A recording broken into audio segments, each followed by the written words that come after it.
আছে। এই মুহূর্তে লাইভে আসার একটাই কারণ, সেটা হলো আমি কিছুক্ষণ আগে একটা পোস্ট দেখলাম, যেটাই আলমুমিন লিখেছে যে আমি 700 জনের একটা লিস্ট নিয়ে মন্ত্রণালয়ে গেছি আজকে। তো আপনারা এরকম তথ্য আজকে হয়তো অনেকেই দেখেছেন। তো সে যে কত বড় মিথ্যাবাদী সেটার প্রমাণ দেখেন, আমার ঘর, আমার ছেলেদের ছবি, আর আমি বাড়ির পোশাক পরে, এবং বাড়ির পোশাক পরেই কিন্তু লাইভে আসছি। এইভাবে প্রতিনিয়ত আমাকে নিয়ে আলমুমিন, সাউপা, আমির, ইয়াসিন, একাধিক লোকে বিভিন্ন রকম মিথ্যা তথ্য মানুষকে দেয়। আজকের তথ্য যেমন আমি মন্ত্রণালয়ে 700 জনের লিস্ট জমা দিচ্ছি, সেটা পোস্ট করাতে অনেক লোক আমাকে নিয়ে বিভিন্ন তালিকা শুরু হয়ে গেছে।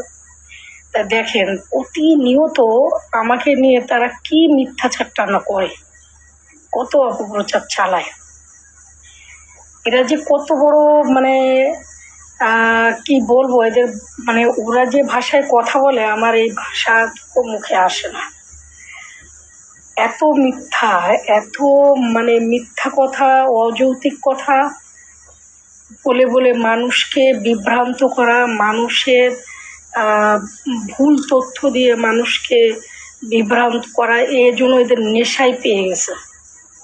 যেমন ওদের আর একটা নেশা আছে যে আমি নাকি 1 থেকে 17তমদের জন্য পত্র জমা দিছিলাম, এবং বারবার 1 থেকে 17তমদেরই নিয়োগ চাই।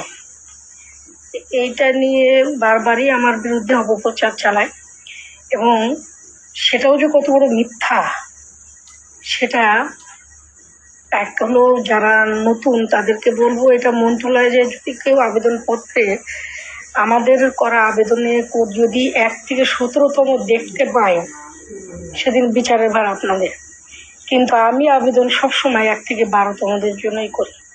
কর্তৃপক্ষ 1 থেকে 12 দেবে না 1 থেকে 17তম দেবে, সম্পূর্ণ সিদ্ধান্ত কর্তৃপক্ষের।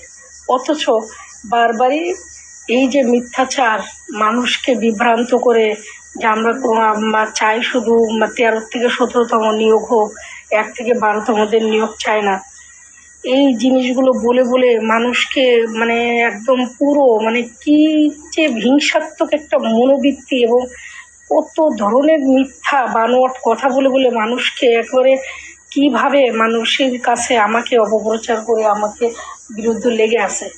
কিন্তু সত্য চিরদিনই সত্যই থাকে, সত্য কখনো মিথ্যা হয়ে যায় না। আমি অ্যাট ফার্স্ট জানতে পারছিলাম যে বিশেষ গণবিজ্ঞপ্তি 1 থেকে 12তম শুধু না, 1 থেকে 17তমদের জন্য অনুমোদন হয়েছে, তাও সেপ্টেম্বরে। সেটা আমি 20 অক্টোবর জানতে পারছি। সুতরাং এরকম বিভ্রান্তকর তথ্য ওরা অনেকবারই ছড়ায়। আজকের তথ্যটা নিয়েই ভাবুন না যে 700 জনের লিস্ট জমা দিতে আমি মন্ত্রণালয়ে গেছি, অথচ আমি বাড়িতে বসে আছি, কারণ আমার হাজব্যান্ড অসুস্থ হয়ে পড়ছে। আর হাজব্যান্ড অসুস্থ হওয়ার কারণে আমি তো এমনিতেই কিছু মানে কয়েকদিনের মধ্যে কোথাও বেরোইনি, এবং 700 জনের লিস্ট জমা দেব, সেই লিস্ট জমা দেওয়ার মতো জায়গা তৈরি হলে না দেব। আপনারা কি বলেন, এগুলো হয়? এটা সম্ভব কখনো? এই আলমুমিনের বিচারের ভার আপনাদের উপর ছেড়ে দিলাম, এবং এরকম বিভিন্ন রকম উল্টোপাল্টা তথ্য দিয়ে মানুষকে এইভাবে হেনস্থা করা, তারপর বিভ্রান্ত করা, মিথ্যা তথ্য দিয়ে কারোর বিরুদ্ধে তার প্রতি বিদ্বেষ তৈরি করা একমাত্র আলমুমিনের পক্ষেই সম্ভব, এবং আমির ইয়াসিন গ্রুপের পক্ষেই সম্ভব, যেটা আমি কখনোই করব না। আমি এরপরেও বলি, সকলের নিয়োগের জন্য চেষ্টা করা হচ্ছে। যেখানে শিক্ষা মন্ত্রণালয়ে যে সচিবের কাছে আমাদের কাজটা রয়েছে, সেখানে সরাসরি আমির ইয়াসিন যে বলছে বিশেষ গণবিজ্ঞপ্তি তাদের চায় না, ইমিডিয়েটলি এই গত সপ্তাহে বলে আসছেন। সেখানে আপনি বলেন যে এতটা কষ্ট পরিশ্রমের পর একটা জায়গা তৈরি করা হয়, সেখানে যে তারা এটাকে বন্ধ করে। আপনি কখনো পাবেন? এটা যদি বন্ধ হয়ে যায় কোনো দিন কি পাবেন? এটা পাবেন না, কোনো দিন পাবেন না। একবার যদি এটা বন্ধ হয়ে যায় আপনি কিচ্ছু পাবেন না। আর আপনাদের এই শুধুমাত্র হিংসাত্মক মনোবৃত্তি নিয়ে তারা যে কাজগুলো করতেছে, এই কাজ করা থেকে আমি অনুরোধ করব বিরত থাকুক। সেই সাথে আপনাদের মানে ওদের এই এখনকার বর্তমান যে কার্যকলাপের উপর ভার আপনাদের উপর ছেড়ে দিলাম, কী করবেন সেটা আপনারা চিন্তা করেন। কিন্তু এইভাবে কাজ চালানো যায় না। অতি পদে পদে যদি এরকম বাধাগ্রস্ত হতে হয় এবং বারবার এইটাকে যে কষ্ট করে এইটাকে ম্যানেজ করে এই পর্যন্ত আনা হয়েছে, এবং এখন সেই সচিবরাই আমাদেরকে বলতেছে যে আপনাদের তো বারবার এটা চান, একবার বলতেছেন বিশেষ গণবিজ্ঞপ্তি, একবার বলছেন বিশেষ গণবিজ্ঞপ্তি না।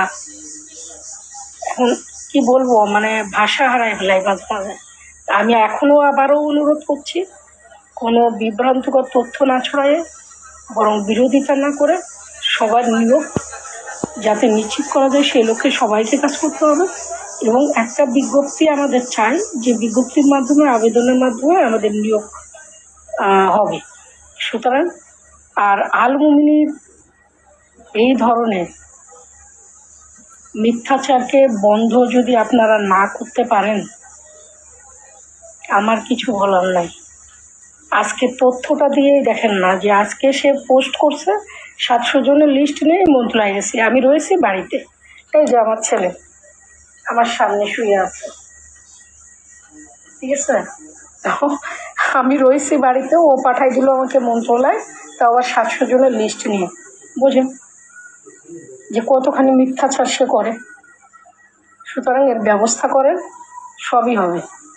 এদের ব্যবস্থা যদি আপনারা না করতে পারেন, তাহলে আমার সত্যিকারে এই কাজটা নিয়ে দৌড়ানোর মতো যে মানসিক অবস্থা সেটা থাকে না। সবাই ভালো থাকেন, সুস্থ থাকেন।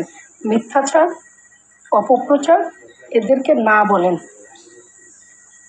সাথে এদেরকে একদমই, এদের সাথে আপনারা যারা এখনও মনে করেন যে এরা কিচ্ছু এনে দিতে পারবে না, লিখে রাখে, তারা আপনাদের কোনো কিছু এনে দিতে পারবে না, কোনো নাই তাদের, ঠিক আছে।